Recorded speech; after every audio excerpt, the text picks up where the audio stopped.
जुन कारमा पनि हेर्नु यो प्याटर्न फलो गरेपछि लेफ्ट राइट जजमेन्ट गर्न एकदम इजी हुन्छ। हेर्नु अब फेरि मैले अर्को कारमा ट्राई गर्दैछु, सेम यही प्याटर्नहरू यहाँ हेर्नु, यत्रो धेरै स्कुटर बाइक गाडीहरू छ है, पुरै टाइट टाइट स्पेसमा छ। अब म यहाँबाट स्टार्टबाट जजमेन्ट गर्छु, स्टार्टिङबाट।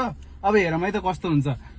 ल अब म यहाँ आइपुगेँ। पहिला म स्टियरिङ टर्न गरिदिन्छु। पहिला म बाइकलाई यो भागबाट राइट साइडमै राख्छु, अनि अब यहाँ छु है म है। अब हेर्नु, अब मैले यो गाडीलाई यो भागबाट यता बाहिर पार्न पर्यो, सिधा छ भनेको। अब अहिले ठोकिन्छ, पहिला अलिकति लिएर गयो, यता बाइक पनि बचाउनु पर्ने छ।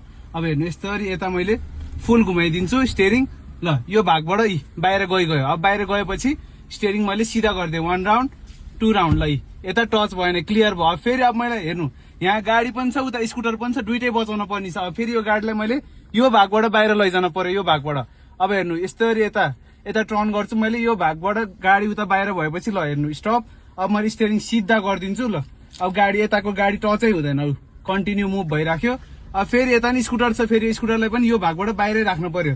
बाहिर राखेको छु, टच नभइकन मजाले मुभ भइरहेको। अब फेरि अगाडि यो गाडी छ, यो गाडीलाई फेरि मैले यो सेन्टरको भागबाट बाहिर राख्नु पर्यो भने कि अब स्टियरिङ मैले फेरि यता राइट टर्न गर्न पर्यो। राइट टर्न गरेँ, यो सेन्टरको भागबाट यो गाडी बाहिर गयो।